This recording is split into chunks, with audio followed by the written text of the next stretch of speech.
Hello, good evening all of you दोस्तों, कैसे हैं आप सब। मैं रविंद्र यादव आप सबका डागर कॉन्सेप्ट के इस ऑनलाइन प्लेटफॉर्म पर हार्दिक स्वागत करता हूं, अभिनंदन करता हूं। तो चलिए भाई, एक बार मेरे जितने भी प्यारे विद्यार्थी है फटाफट लाइव जुड़िए और अपनी प्रेजेंट लगवाइए कि हाँ सर मैं क्लास के अंदर प्रेजेंट हो चुका हूं, ताकि आज के सेशन की हम लोग शुरुआत करें। और आज के सेशन की फिर हम शुरुआत करते हैं। हमारी कॉन्सेप्ट पे क्लास चल रही थी और हमारा जो टॉपिक था वो हिस्ट्री का टॉपिक चल रहा था, मध्यकालीन भारत की हमारी बातें चल रही थी। तो दोस्तों आज हम मध्यकालीन भारत के अंदर जितनी भी बातें हम पढ़ चुके थे उससे आगे की बातें आज हम शुरू करेंगे। और मध्यकालीन भारत के अंदर आज हम जो बातें जो स्टार्ट करने वाले हैं तो वो स्टार्ट करेंगे मोहम्मद गोरी के बारे में। और मोहम्मद गोरी का जो साम्राज्य चलेगा तो मोहम्मद गोरी का साम्राज्य चलेगा 1175 से लेकर 1206 एडी तक। 1175 ईस्वी से लेकर 1206 ईस्वी तक जो साम्राज्य चलेगा तो वो साम्राज्य किसका चलेगा? मोहम्मद गोरी का साम्राज्य चलेगा। मोहम्मद गोरी के साम्राज्य की जो शुरुआत होगी तो वो कैसे होगी, कैसे गोरी वंश का उदय होगा, गोरी साम्राज्य का उदय होगा, तो इस बात के बारे में आप ध्यान से समझना भाई। इसके बारे में हम चर्चा करेंगे कि किस किस तरीके से गौरी साम्राज्य का उदय हुआ है। ध्यान से इस बात को समझना। चलिए भाई, अब हम शुरुआत करेंगे दोस्तों। अगर हम बात करें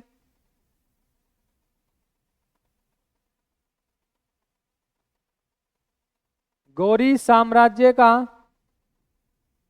उदय या गौरी साम्राज्य का उत्कर्ष कैसे हुआ है, देखो भाई सबसे पहली बात आप ये समझना, 1161 में अगर हम बात करें कि सर 1161 के में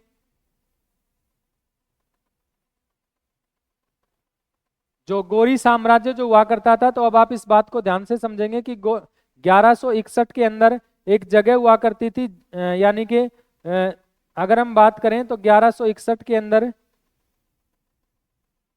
बैराम शाह शासक हुआ करता था या शासक बना था 1161 के अंदर। अच्छा, 1161 के अंदर जब ये बैराम शाह जब शासक बना था तो सर इसका एक सेनापति हुआ करता था। 1161 के अंदर इसका एक सेनापति हुआ करता था और इसके सेनापति का नाम था अलाउद्दीन गौर। इसके सेनापति का जो नाम हुआ करता था तो इसके सेनापति का नाम क्या था? अलाउद्दीन गौर। बेसिकली अगर हम बात करें तो अफगानिस्तान के अंदर एक जगह होगी जिस या एक प्रदेश होगा जिस प्रदेश का नाम क्या होगा? गौर प्रदेश। और ये गौर प्रदेश की जगह से ही एक व्यक्ति बिलोंग करता था, अलाउद्दीन गौर। और ये किसका सेनापति हुआ करता था? बैराम शाह, जो अफगानिस्तान का शासक हुआ करता था। अब अगर हम बात करें दोस्तों, ये जो अलाउद्दीन गौर हुआ करता था,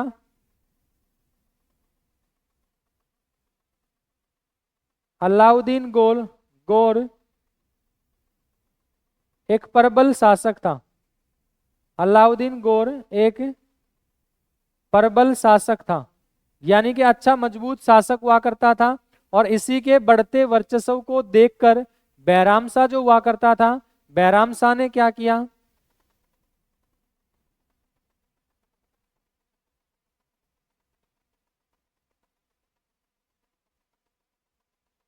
बैराम शाह ने अलाउद्दीन गौर को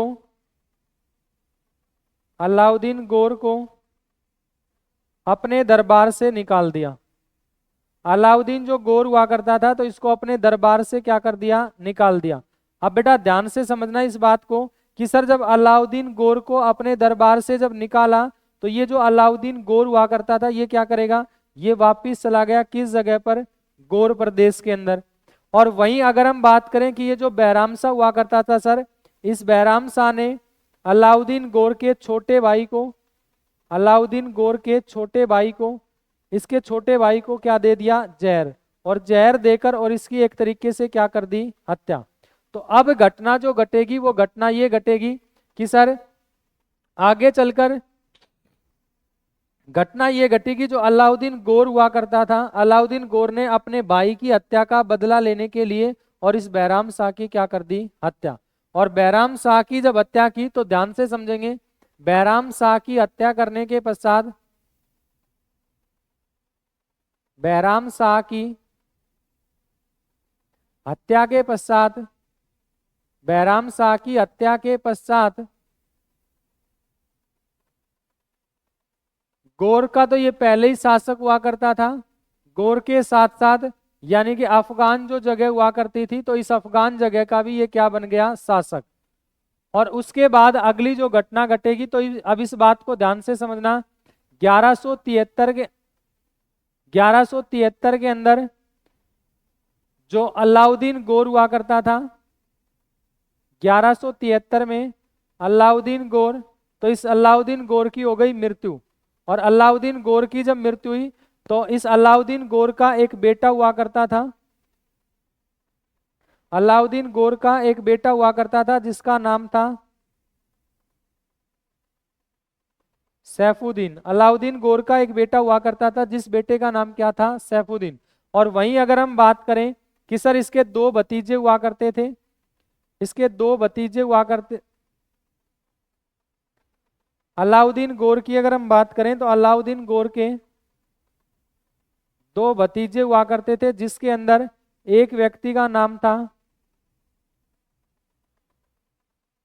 गयासुद्दीन, एक का नाम था गयासुद्दीन और दूसरे का नाम था,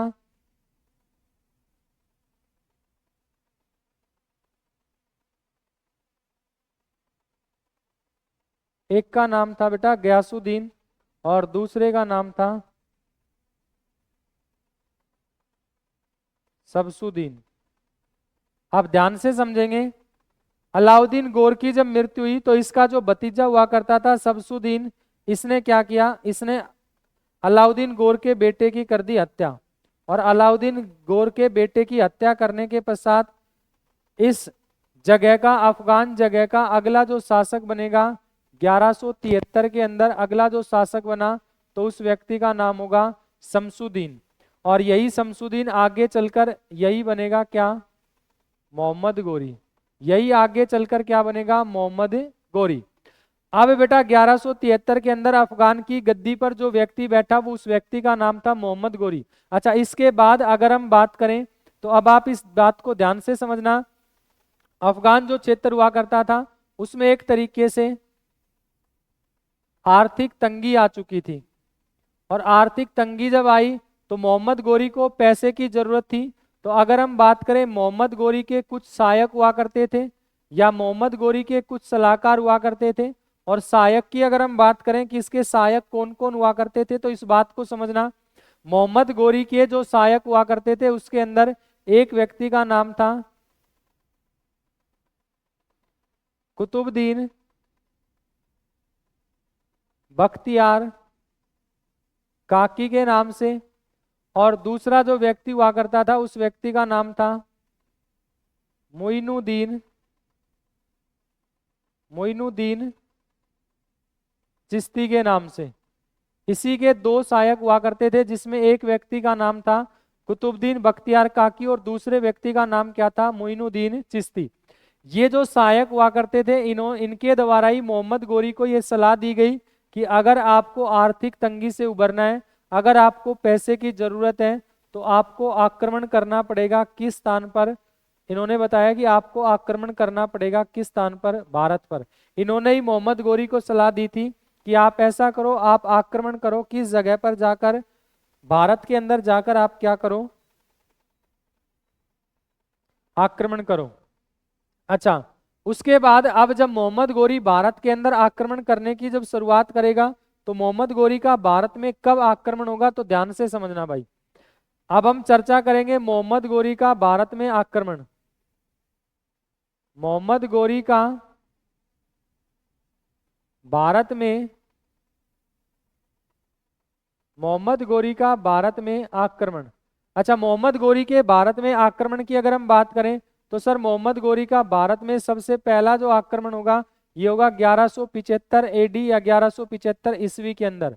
और 1175 में मोहम्मद गोरी का जो फर्स्ट अटैक होगा, मोहम्मद गोरी का जो पहला आक्रमण होगा फर्स्ट अटैक ऑन मुल्तान। एक जगह होगी जिस जगह का नाम क्या होगा भाई, मुल्तान। अच्छा, मोहम्मद गोरी का जब ये मुल्तान पर पहला आक्रमण होगा तो ध्यान से समझना सर, मुल्तान के अंदर मोहम्मद गोरी जो लूटने का काम करेगा, तो यहाँ पर जो लोग हुआ करते थे मुस्लिम धर्म के लोगों का एक वर्ग हुआ करता था जिसको हम बोलते थे करामाती मुसलमान के नाम से।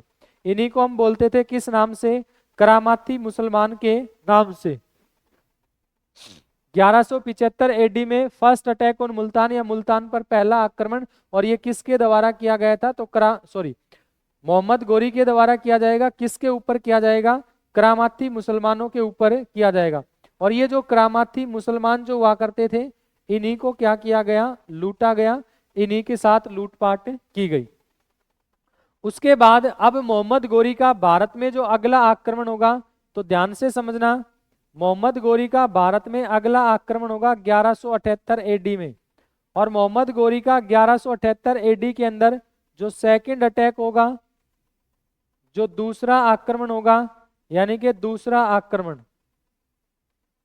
मोहम्मद गोरी का भारत में दूसरा आक्रमण जो रहेगा, तो दूसरा आक्रमण होगा कहां पर बेटा, सोमनाथ मंदिर पर। दूसरा जो अटैक होगा तो ये सोमनाथ मंदिर, और सोमनाथ मंदिर आपका कहां पर रहेगा, गुजरात के अंदर। मोहम्मद गोरी के भारत में आक्रमण की शुरुआत हो चुकी है, और उसी के अंदर मोहम्मद गोरी का जो भारत में दूसरा आक्रमण होगा, तो ये 1178 में होगा। दूसरा आक्रमण सोमनाथ मंदिर, और सोमनाथ मंदिर आपका कहां पर रहेगा, गुजरात में। अच्छा, इसके बाद अगर मैं बात करूं, इसके बाद अगर हम बात करें तो ध्यान से समझेंगे अब इस बात को कि सर जब ये गुजरात में सोमनाथ मंदिर पर आक्रमण करने के लिए जाएगा, तो इस समय पर यहाँ पर एक वंश चलता था जिस वंश का नाम होगा चालुक्य, या इसको हम बोलते थे सोलंकी वंश। और बेटा ये जो चालुक्य या सोलंकी वंश जो चलता था, तो इस चालुक्य या सोलंकी वंश का जो राजा हुआ करता था, या इसका जो शासक हुआ करता था, उस व्यक्ति का नाम था भीम सेकंड। उस व्यक्ति का नाम था भीम सेकंड, या इसी को हम बोलते थे मूलराज सेकंड के नाम से। भीम सेकंड, या इसी का नाम था मूलराज सेकंड। जब मोहम्मद गोरी 1178 में सोमनाथ मंदिर पर आक्रमण करने के लिए गया, सोमनाथ मंदिर पर जब ये अटैक करेगा, तो उससे पहले ही ये बात पता चल चुकी थी किसको, तो आपका आंसर होगा सर भीम सेकंड को, या मूलराज सेकंड को इस बात का पता चल चुका था। और भीम सेकंड या मूलराज सेकंड को जब इस बात का पता चल चुका था, तो जब तक मोहम्मद गोरी गुजरात में आक्रमण करेगा, उससे पहले भीम सेकंड ही मोहम्मद गोरी के ऊपर मतलब क्या कर देगा, अटैक कर देगा, इसके ऊपर कर देगा आक्रमण। और मोहम्मद गोरी के ऊपर जब आक्रमण हुआ, तो मोहम्मद गोरी बेटा जैसे तैसे करके अपनी जान बचाकर भागेगा। और ये राजस्थान के अंदर एक जगह आएगी जिस जगह का नाम होगा माउंट आबू। राजस्थान के अंदर एक जगह आएगी जिस जगह का नाम क्या होगा, माउंट आबू। इस माउंट आबू नामक स्थान पर आकर रुकेगा। पीछे से भीम सेकंड इसके पीछे आएगा, और भीम सेकंड आकर और इसको पकड़ लेगा किस स्थान पर, माउंट आबू। अब जब इसको माउंट आबू नामक स्थान पर आकर पकड़ा, तो इस बात को भी आप ध्यान से समझेंगे। जब इसको माउंट आबू नामक स्थान पर आकर पकड़ा, तो इसी माउंट आबू नामक स्थान पर आकर और मोहम्मद गोरी को क्या कर दिया, पराजित। यानी कि जो भीम सेकंड जो था, भीम सेकंड जो हुआ करता था, भीम सेकंड या मूलराज सेकंड ने मोहम्मद गोरी को क्या कर दिया, पराजित कर दिया भाई। भीम सेकंड इसको क्या कर देगा, पराजित कर देगा, इसको क्या कर देगा, हरा देगा। और बेटा ये जो 1178 के अंदर मोहम्मद गोरी का दूसरा आक्रमण था, तो ये मोहम्मद गोरी की भारत में पहली हार थी। मोहम्मद गोरी की भारत में क्या थी, पहली हार थी। अच्छा, इसी के बारे में अगर हम बात करें, मोहम्मद गोरी के बारे में अब हम बात करें सर। बेसिकली जो भीम सेकंड या मूलराज जो सेकंड हुआ करता था, तो भीम सेकंड या मूलराज सेकंड इसकी हत्या करना चाहता था। लेकिन इस भीम सेकंड की एक माता हुआ करती थी, और इसकी माता का जो नाम हुआ करता था, इसकी माता का नाम था नायिका देवी। और नायिका देवी के कहने पर ही भीम सेकंड या मूलराज सेकंड ने मोहम्मद गोरी को क्या कर दिया था, माफ कर दिया। तो इसी मोहम्मद गोरी को नायिका देवी के कहने पर उसको क्या कर दिया जाएगा, माफ कर दिया जाएगा। अब बेटा अब तक भारत के अंदर जो दो आक्रमणकारी जो हमने पढ़े, चाहे मोहम्मद बिन कासिम की बात की या फिर हमने बात की है महमूद गजनवी की, और ये जो दोनों के दोनों जो आक्रमणकारी हुआ करते थे, इनका उद्देश्य था भारत में लूटपाट करना। लेकिन मोहम्मद गोरी जो हुआ करता था, मोहम्मद गोरी का भारत में जो उद्देश्य था वो लूटपाट करने का उद्देश्य नहीं था। मोहम्मद गोरी का उद्देश्य था वो भारत के अंदर मुस्लिम साम्राज्य की क्या करना चाहते थे, नींव रखना चाहते थे, या मुस्लिम साम्राज्य की स्थापना करना चाहते थे।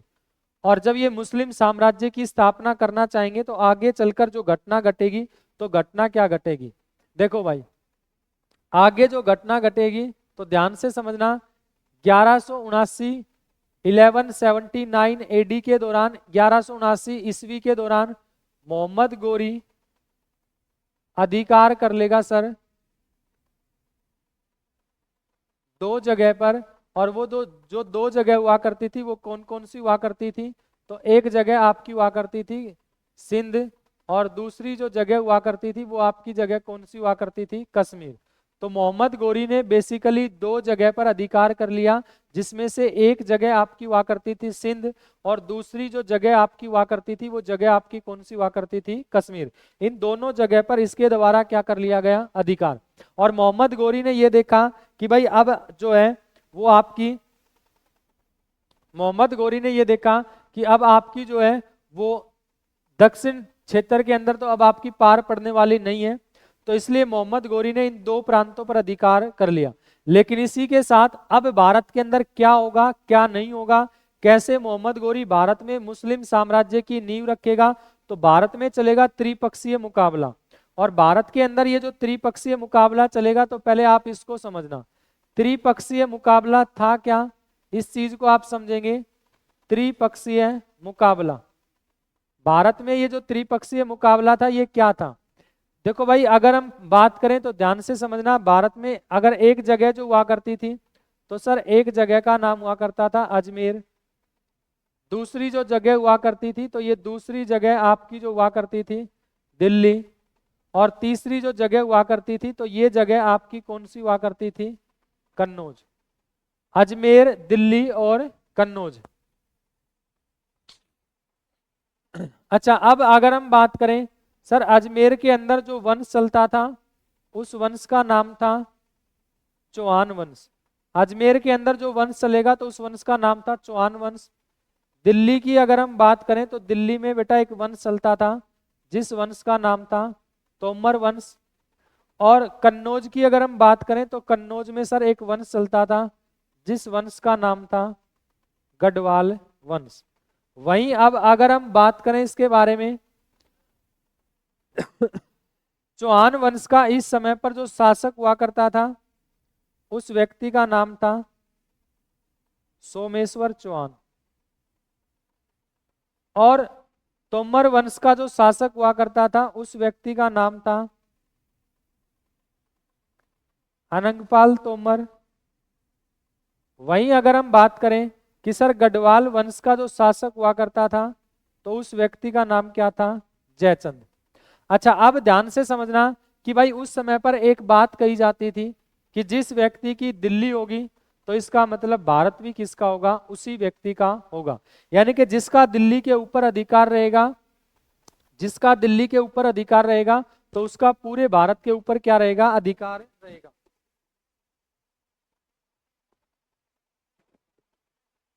देखना अब तो कहा यह जाता था कि जिस व्यक्ति का दिल्ली के ऊपर अधिकार रहेगा तो उस व्यक्ति का पूरे भारत पर अधिकार रहेगा।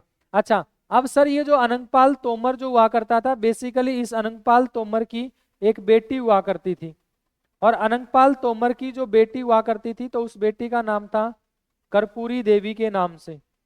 और अनंगपाल तोमर जब अपनी बेटी की शादी करना चाहता है तो अनंगपाल तोमर ने क्या किया कि भारत के अंदर जितने भी रूलर हुआ करते थे, जितने भी शासक हुआ करते थे, उन सभी शासकों के पास इसने अपनी बेटी की शादी का निमंत्रण भिजवाया, कहने का अर्थ की बायोडाटा भिजवाया।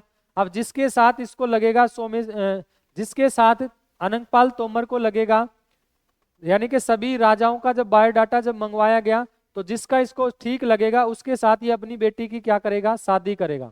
और उसी दौरान अनंगपाल तोमर जो है, अनंगपाल तोमर ने जब सभी राजाओं का जब बायोडाटा मंगवाया, तो अनंगपाल तोमर ने अपनी बेटी कर्पूरी देवी की जो शादी हुआ करती थी, तो कर्पूरी देवी की शादी इसने कर दी किसके साथ, सोमेश्वर चौहान के साथ। तो कहने का अर्थ ये होगा कि चौहान वंश अब तक चलता था अजमेर के अंदर, लेकिन अब अजमेर के साथ साथ किस पर अधिकार हो जाएगा, दिल्ली पर। क्योंकि मैंने आपको बताया जिसकी दिल्ली होगी उसी का, इसका मतलब क्या होगा, भारत पर क्या होगा, अधिकार होगा। तो इस बात को आप ध्यान से समझेंगे। अब क्या होगा भाई, इसके बाद अगली जो घटना घटेगी, तो अगली घटना क्या घटेगी, कैसे घटेगी, तो उस बारे में आप समझना। ये तो मैंने आपको बताई कि त्रिपक्षीय मुकाबला था क्या। अच्छा, अब अगर हम बात करें कि सर ये जो सोमेश्वर चौहान की जब शादी हुई कर्पूरी देवी के साथ, तो सोमेश्वर चौहान का एक बेटा हुआ और इस बेटे का नाम था पृथ्वीराज। इस बेटे का जो नाम हुआ करता था, तो इस बेटे का नाम क्या होगा, पृथ्वीराज चौहान। अच्छा, अब ध्यान से समझेंगे। आगे जब भारत के अंदर, भारत में आक्रमण करने के लिए, भारत में आक्रमण करने के लिए बार बार जब मोहम्मद गोरी भारत के अंदर आ रहा है, मोहम्मद गोरी जब बार बार भारत के अंदर अटैक करने के लिए आ रहा है, तो इस दौरान भारत के अंदर, उत्तर भारत की अगर हम बात करें, तो उत्तर भारत में जो वंश चल रहा है उस वंश का नाम क्या होगा, चौहान वंश। यानी कि इनका अजमेर के साथ साथ, राजस्थान के साथ साथ इनका जो अधिकार है वो अधिकार हो चुका था कहां पर, दिल्ली के अंदर। तो अब आप ध्यान से समझना भाई, नॉर्थ इंडिया की अगर हम बात करें, उत्तर भारत की अगर हम बात करें, तो उत्तर भारत में जो वंश चलेगा तो उस वंश का नाम क्या होगा, चौहान वंश। और चौहान वंश अगर हम बात करें तो बेसिकली चौहान वंश 3 स्थानों पर चलेगा, 3 जगह पर चलेगा। और चौहान वंश जो मुख्य रूप से जो 3 जगह पर चलता था, तो एक आप बताओगे कि सर एक तो चलता था राजस्थान के अजमेर में, दूसरा आप बताओगे राजस्थान में ही एक जगह होगी सांबर, और तीसरा अगर आप बताओगे तो तीसरा आप बताओगे किस स्थान पर, दिल्ली। और अगर हम बात करें कि सर चौहान वंश की जो कैपिटल हुआ करती थी, चौहान वंश की जो राजधानी हुआ करती थी, तो वो राजधानी आपकी कौन सी हुआ करती थी, अजमेर। चौहान वंश की जो राजधानी हुआ करती थी, तो वो राजधानी आपकी कौन सी हुआ करती थी, अजमेर। और अगर हम बात करें जब मोहम्मद गोरी भारत में अटैक करेगा, मोहम्मद गोरी जब भारत में आक्रमण करेगा, तो इस समय पर चौहान वंश का जो सबसे महान शासक हुआ करता था, तो उस व्यक्ति का नाम क्या होगा, पृथ्वीराज चौहान। और ये पृथ्वीराज चौहान कौन सा था, थर्ड। तो ध्यान देंगे, चौहान वंश, चौहान वंश की जो राजधानी होगी, तो वो राजधानी आपकी कौन सी रहेगी, राजधानी आपकी रहेगी अजमेर। और चौहान वंश का जो सबसे पावरफुल या सबसे शक्तिशाली जो शासक था, तो उस व्यक्ति का नाम क्या था, पृथ्वीराज चौहान। अब आप इस बात को ध्यान से समझना। नेक्स्ट अगर हम चर्चा करें इसके बाद, अब भाई मोहम्मद गोरी जब भारत में आक्रमण करना चाहता था, तो मोहम्मद गोरी की एक मंशा थी, मोहम्मद गोरी की एक सोच थी कि वो भारत के अंदर मुस्लिम साम्राज्य की स्थापना करना चाहता है, मुस्लिम साम्राज्य की नींव रखना चाहता है। और जब मोहम्मद गोरी भारत में मुस्लिम साम्राज्य की स्थापना करेगा या मुस्लिम साम्राज्य की जब नींव रखेगा, जब ये भारत के अंदर मुस्लिम साम्राज्य की जब नींव रखेगा, तो कैसे मुस्लिम साम्राज्य की नींव रखी जाएगी, मोहम्मद गोरी क्या करेगा कि मोहम्मद गोरी भारत में जब आक्रमण करेगा, तो मोहम्मद गोरी को पता है कि अगर आपको मुस्लिम साम्राज्य की नींव रखनी है तो आपको पराजित करना पड़ेगा किसको, पृथ्वीराज चौहान को। और पृथ्वीराज चौहान को अगर ये पराजित करेगा, तो पृथ्वीराज चौहान के ऊपर ये डायरेक्टली अटैक नहीं कर सकता था, डायरेक्टली ये आक्रमण नहीं कर सकता था। इसलिए मोहम्मद गोरी जब भारत के अंदर अटैक करेगा, तो मोहम्मद गोरी बहाना बनाएगा, मोहम्मद गोरी पत्थर लिखेगा किसके पास, पृथ्वीराज चौहान के पास। और पृथ्वीराज चौहान के पास जब पत्थर लिखेगा, तो ये पृथ्वीराज चौहान से कहेगा कि या तो धर्म का परिवर्तन कर ले या फिर हमारे साथ क्या कर ले, युद्ध कर ले। मोहम्मद गोरी ने पृथ्वीराज चौहान से कहा कि या तो हमारे साथ युद्ध कर ले या फिर हमारे साथ क्या कर ले, धर्म का परिवर्तन कर ले, कि या तो धर्म का परिवर्तन कर या फिर हमारे साथ क्या कर ले, युद्ध। अब दोस्तों पृथ्वीराज चौहान जो हुआ करता था, पृथ्वीराज चौहान किसी भी कीमत पर धर्म का परिवर्तन नहीं करेगा, किसी भी कीमत पर धर्म का परिवर्तन नहीं करेगा। इसने धर्म बदलने से कर दिया इनकार और इसने कहा कि मैं युद्ध लड़ने के लिए क्या हूं, तैयार। अब जब ये घटना घटी तो इस बात को आप ध्यान से समझना कि सर जब युद्ध की जब शुरुआत होगी तो 1191 या 1191 के अंदर एक युद्ध लड़ा जाएगा, जिस युद्ध का नाम क्या होगा? त्राइन की पहली लड़ाई। इस दौरान एक युद्ध लड़ा जाएगा जिस युद्ध का नाम क्या होगा? त्राइन की पहली लड़ाई। और त्राइन की जो पहली लड़ाई लड़ी जाएगी तो ये किस किस के मध्य है? मोहम्मद गोरी और पृथ्वीराज चौहान के मध्य है। त्राइन की पहली लड़ाई जो लड़ी जाएगी ये 1191 के अंदर मोहम्मद गोरी और किसके मध्य लड़ी जाएगी? पृथ्वीराज चौहान के मध्य इस लड़ाई को लड़ा जाएगा। अच्छा, अगर हम बात करें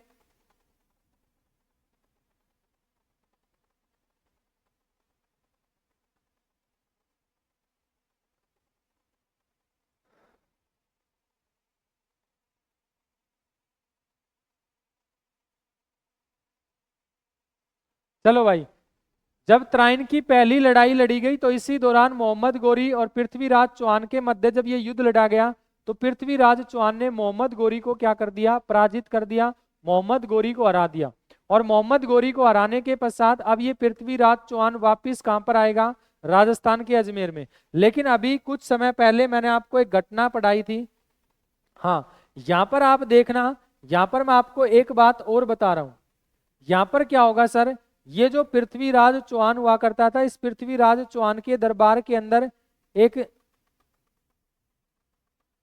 पृथ्वीराज चौहान के दरबार के अंदर इसका एक पेंटर रहा करता था, जिस व्यक्ति का नाम था अनिरुद्ध। और एक बार क्या हुआ कि ये जो अनिरुद्ध नाम का जो पेंटर हुआ करता था ये चला गया जयचंद के दरबार में।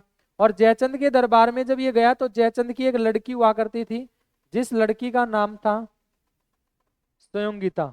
और जो जयचंद की जो लड़की हुआ करती थी स्वयंगीता, तो अनिरुद्ध ने जाकर जब इसको अपनी पेंटिंग दिखाई तो अनिरुद्ध ने क्या किया कि एक फोटो उसके अंदर जो हुआ करता था वो पृथ्वीराज चौहान का था। और जैसे ही पृथ्वीराज चौहान का स्वयंगीता ने जब फोटो देखा तो स्वयंगीता जो हुआ करती थी यानी कि एक तरीके से वो पृथ्वीराज चौहान के फोटो को देखकर मंत्रमुग्ध हो गई, फ्लर्ट हो गई। और स्वयंगीता जो है वो पृथ्वीराज चौहान को एक तरीके से दिल दे बैठी है ना। तो इसने अनिरुद्ध से कहा कि भाई आप ऐसा करो, आप पृथ्वीराज चौहान के यानी कि व्हाट्सएप नंबर या इंस्टाग्राम आईडी ला कर दो, है ना। तो इस दौरान अब यहीं से कहते हैं कि यहीं इन दोनों के बीच में, स्वयंगीता के बीच में और पृथ्वीराज चौहान के बीच में क्या चल जाएगा? अफेयर। और जब इस घटना की बारे में अगर हम बात करें, इस घटना के बारे में जब हम बात करें कि सर इस बात का जब पता चलेगा तो इसी दौरान जो कन्नौज जो जगह हुआ करती थी, जो कन्नौज जो प्रांत हुआ करती थी,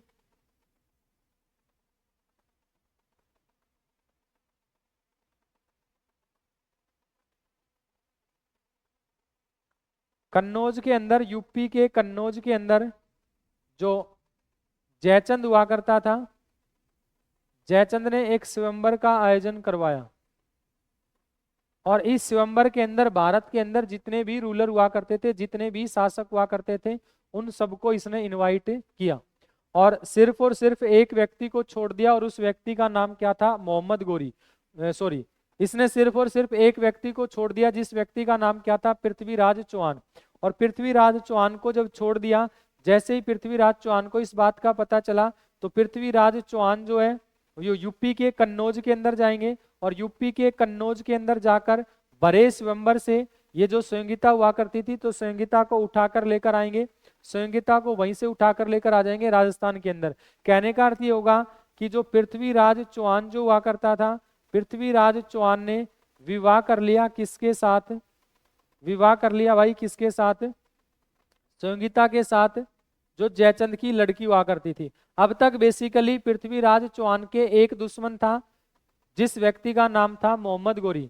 लेकिन अब पृथ्वीराज चौहान के दो दुश्मन बन गए, जिसमें एक व्यक्ति का नाम होगा मोहम्मद गोरी और दूसरे व्यक्ति का नाम क्या होगा? जयचंद। जिसमें एक व्यक्ति का नाम होगा मोहम्मद गोरी और दूसरे व्यक्ति का नाम क्या होगा? जयचंद। तो आगे अब जो संघर्ष चलेगा वो संघर्ष कैसे चलेगा तो ध्यान से समझना। नेक्स्ट पेज पर अब अगली बात मैं आपको बता रहा हूं। जैसे मान के चलना कि ये राजस्थान का अजमेर था और इस राजस्थान के अजमेर के अंदर जो व्यक्ति रहता था तो उस व्यक्ति का नाम था पृथ्वीराज चौहान। और पृथ्वीराज चौहान का एक घनिष्ठ मित्र हुआ करता था या इसका एक दरबारी कवि हुआ करता था जिसका नाम था चंद्र बरदाई।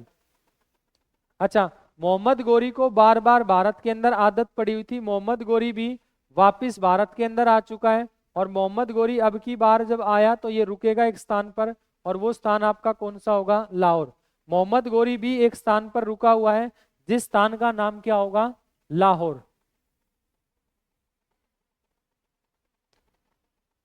अब दोस्तों मोहम्मद गोरी जब लाहौर के अंदर रुकेगा तो मोहम्मद गोरी ने वापिस पत्र लिखा पृथ्वीराज चौहान के पास, और इसने दोबारा से वही बहाना बनाया। इसने कहा कि या तो धर्म का परिवर्तन कर ले या फिर हमारे साथ क्या कर ले? युद्ध कर ले। और कि या तो धर्म का परिवर्तन कर ले या फिर हमारे साथ क्या कर ले? युद्ध कर ले। अब जब ये बात आई तो पृथ्वीराज चौहान आपको पता है किसी भी कीमत पर धर्म का परिवर्तन करने के लिए तैयार नहीं है, और जब ये युद्ध लड़ने के लिए तैयारी करेगा तो दोस्तों 1192 या 1192 के अंदर एक युद्ध लड़ा जाएगा, और ये जो युद्ध लड़ा जाएगा तो ये कौन सा होगा? त्राइन की दूसरी लड़ाई। एक युद्ध लड़ा जाएगा जिस युद्ध का नाम क्या होगा? त्राइन की दूसरी लड़ाई। और त्राइन की जो दूसरी लड़ाई लड़ी जाएगी तो ध्यान से समझना, ये किस किस के बीच? एक साइड होगा मोहम्मद गोरी, और दूसरी साइड जो होगा वो कौन होगा? पृथ्वीराज चौहान। बेटा इस युद्ध के अंदर मोहम्मद गोरी ने पृथ्वीराज चौहान को क्या कर दिया? पराजित। पृथ्वीराज चौहान की हार हो गई और मोहम्मद गोरी की क्या हो गई? जीत। और जैसे ही मोहम्मद गोरी की जीत होगी तो मोहम्मद गोरी 1192 या 1192 के अंदर किसकी स्थापना कर देंगे? मुस्लिम साम्राज्य। यही मोहम्मद गोरी भारत के अंदर किसकी स्थापना करेंगे? मुस्लिम साम्राज्य। यानी कि कौन करेगा? मोहम्मद गोरी। तो अब भारत के अंदर मुस्लिम साम्राज्य की स्थापना होगी। अब भारत के अंदर जो हिंदू रूलर हुआ करते थे उनका शासन समाप्त हो जाएगा, और अब भारत के अंदर जितने भी लोग आएंगे, जितने भी शासक आएंगे, तो वो सारे के सारे जो शासक रहेंगे वो आपके कैसे रहेंगे? तो आपका आंसर क्या होगा? मुस्लिम। इतनी बात आप सबको समझ में आई क्या? इसके बाद मोहम्मद गोरी को अब ये पता था, मोहम्मद गोरी को पता था कि मैं भारत के अंदर मुस्लिम साम्राज्य की नींव रख चुका हूं, लेकिन भारत के अंदर अब भी एक व्यक्ति था जो इसका दुश्मन था, और उस व्यक्ति का नाम क्या था? जयचंद। इसको ये पता था कि अगर भारत के अंदर आगे चलकर कोई भी इन फ्यूचर या भविष्य के अंदर अगर कोई परेशान कर सकता है तो उस व्यक्ति का नाम क्या होगा? जयचंद। तो इसलिए ये क्या करेगा? अगला ही अटैक जो करेगा, अगला आक्रमण जो करेगा तो वो किसके ऊपर करेगा? जयचंद के ऊपर। और अगला जब आक्रमण जब जयचंद के ऊपर करेगा तो ध्यान से समझना, 1194 के अंदर 1194 के अंदर एक युद्ध लड़ा जाएगा भाई, जिस युद्ध का नाम होगा चंदावर का युद्ध। 1194 के अंदर एक युद्ध लड़ा जाएगा जिस युद्ध का नाम क्या होगा? चंदावर का युद्ध। और सर चंदावर का जो युद्ध लड़ा जाएगा तो उसके अंदर अगर हम बात करें किस किस के मध्य है, तो एक साइड होगा मोहम्मद गोरी, और दूसरी साइड जो व्यक्ति होगा तो उस व्यक्ति का नाम क्या होगा? जयचंद। और इस युद्ध के दौरान मोहम्मद गोरी ने जयचंद की हत्या कर दी, जयचंद को पराजित, यानी कि मोहम्मद गोरी की क्या हो गई? जीत। और अब 1194 के अंदर 1194 के अंदर मोहम्मद गोरी की पूर्ण रूप से भारत के अंदर, मोहम्मद गोरी की पूर्ण रूप से भारत के अंदर यानी कि मुस्लिम साम्राज्य की क्या हो चुकी है? स्थापना हो चुकी है। तो अब भारत के अंदर यानी कि जो भी शासक आएंगे तो वो सारे के सारे शासक आपके कैसे होंगे? मुस्लिम। तो हम ये कह सकते हैं कि सर भारत के अंदर पूर्ण रूप से मुस्लिम साम्राज्य की क्या हो गई? शुरुआत हो गई। एक बार फटाफट आप इसको देखें, अगर किसी को किसी प्रकार का कोई भी डाउट है, कोई क्वेश्चन अगर आपको पूछना है तो आप कमेंट कर सकते हैं कि सर हमें ये डाउट है, ये बात हमें समझ में नहीं आई। तो बेटा आपके हर कमेंट का रिप्लाई डागर कॉन्सेप्ट के इस ऑनलाइन प्लेटफॉर्म पर जरूर दिया जाएगा। चलिए अब हम बढ़ते हैं, आगे की तरफ बढ़ते हैं। जब मोहम्मद गोरी भारत के अंदर आया तो मोहम्मद गोरी, बेटा अगर मोहम्मद गोरी के बारे में बात करें तो मोहम्मद गोरी की सर, मोहम्मद गोरी की बेटियां हुआ करती थी, मोहम्मद गोरी को कोई भी बेटा नहीं हुआ करता था। और मोहम्मद गोरी की जो बेटी मोहम्मद गोरी का कोई बेटा नहीं था, तो मोहम्मद गोरी के दरबार में उस समय पर बहुत सारे गुलाम हुआ करते थे, और मोहम्मद गोरी उन गुलामों को अपने बेटे जैसा ही व्यवहार किया करता था, बेटे की तरह ही उनको रखता था। अब मोहम्मद गोरी जब भारत के अंदर आया तो मोहम्मद गोरी अपने साथ अपने कुछ गुलाम लेकर भारत के अंदर आया, और मोहम्मद गोरी ने क्या किया कि अपने जीते जी अपने साम्राज्य को भी अपने गुलामों के बीच में क्या कर दिया? बांट दिया। अगर हम बात करें तो सर इसका एक गुलाम जो हुआ करता था उस व्यक्ति का नाम था कुतुबुद्दीन ऐबक के नाम से। एक व्यक्ति हुआ करता था कुतुबुद्दीन ऐबक। दूसरा नेक्स्ट अगर हम बात करें उसके बाद, तो एक व्यक्ति का नाम हुआ करता था नसरुद्दीन कुबाचा। तीसरा जो व्यक्ति हुआ करता था उस व्यक्ति का नाम था यलदोज। और चौथा जो व्यक्ति हुआ करता था उस व्यक्ति का नाम था बख्तियार खिलजी। इसी के 4 गुलाम हुआ करते थे जो इसके सबसे ज्यादा विश्वसनीय गुलाम हुआ करते थे, जिन पर मोहम्मद गोरी एक तरीके से सबसे ज्यादा क्या किया करता था, भरोसा किया करता था। अच्छा, अब जब इसने अपने जीते जी जब अपने साम्राज्य को जब बांटा, यानी कि साम्राज्य को जब अपने स्लेव के बीच में, अपने गुलाम के बीच में जब बांट दिया, तो बेटा ये जो कुतुबुद्दीन ऐबक हुआ करता था इसको जो क्षेत्र दिया गया था, तो एक क्षेत्र इसको दिया जाएगा कौन सा, लाहौर का। और दूसरा अगर हम बात करें लाहौर के अलावा इसको जो क्षेत्र दिया गया था, तो कौन सा क्षेत्र दिया गया, दिल्ली का। वहीं अगर हम बात करें नसरुद्दीन कुबाचा, तो नसरुद्दीन कुबाचा को जो क्षेत्र दिया गया, तो एक क्षेत्र आपको मिलेगा किसका, काबुल का। और दूसरा जो क्षेत्र दिया गया था वो क्षेत्र आपका दिया गया था कौन सा, कांधार का। वहीं अगर हम बात करें सर यलदोज, तो यलदोज को बेसिकली जो क्षेत्र दिया गया था वो क्षेत्र दिया गया था किस स्थान का, गजनी का। और वहीं अगर हम बात करें बख्तियार खिलजी, तो बेटा बख्तियार खिलजी को जो क्षेत्र दिया गया था वो क्षेत्र दिया गया किसका, बंगाल का। और बंगाल के साथ साथ कौन सा क्षेत्र दिया गया, बिहार। तो ध्यान रखेंगे कुतुबुद्दीन ऐबक जो हुआ करता था, कुतुबुद्दीन ऐबक को क्षेत्र मिलेगा लाहौर व दिल्ली। नसरुद्दीन कुबाचा को क्षेत्र मिलेगा काबुल व कांधार। यलदोज को क्षेत्र मिलेगा गजनी का। और बख्तियार जो खिलजी होगा, तो बख्तियार खिलजी को क्षेत्र मिलेगा किसका, बख्तियार खिलजी को क्षेत्र मिलेगा भाई किसका, बंगाल और बिहार का। इस बात का आप ध्यान रखेंगे कि सर इसको जो क्षेत्र मिलेगा बंगाल और बिहार का। अब इसके बाद जो मोहम्मद गोरी हुआ करता था, मोहम्मद गोरी तो वापस गजनी के अंदर लौट गया था और भारत के अंदर जो छोड़कर गया था जिस व्यक्ति को, तो उस व्यक्ति का नाम क्या होगा, कुतुबुद्दीन ऐबक। और जब ये कुतुबुद्दीन ऐबक भारत के अंदर मुस्लिम धर्म का प्रचार प्रसार जब शुरू करेगा, तो यही मोहम्मद कुतुबुद्दीन ऐबक जो राजस्थान के अजमेर के अंदर कुछ मोन्यूमेंट्स का निर्माण कराएगा, जिसके अंदर आप ये बताओगे कि सर इसके द्वारा निर्माण कराया गया था 2.5 दिन का झोपड़ा। इसी ने निर्माण कराया था 2.5 दिन का झोपड़ा।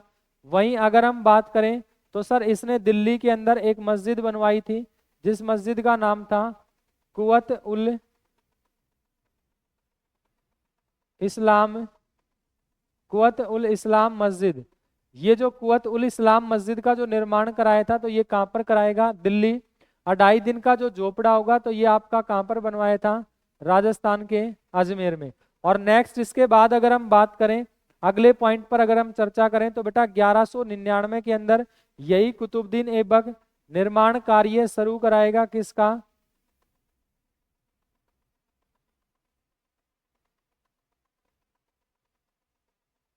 कुतुब मीनार का। कुतुब मीनार का निर्माण कार्य, कुतुब मीनार का निर्माण कार्य शुरू करवाया। यहां तक सबको सारी बातें क्लियर है क्या? तो आज जो है हम अपने टॉपिक को यहीं पर रोकते हैं बेटा। अगली क्लास के अंदर हम इस टॉपिक की फिर दोबारा से शुरुआत करेंगे, यानी कि जो बचा हुआ जो हमारा पार्ट होगा, तो उसको अगली क्लास के अंदर हम क्या करेंगे, शुरू करेंगे। तो आज के लिए आप सबका बहुत बहुत धन्यवाद, थैंक यू सो मच। मिलते हैं नेक्स्ट क्लास के अंदर, अगली क्लास के अंदर हम चर्चा करेंगे। तब तक के लिए टेक केयर, बाय।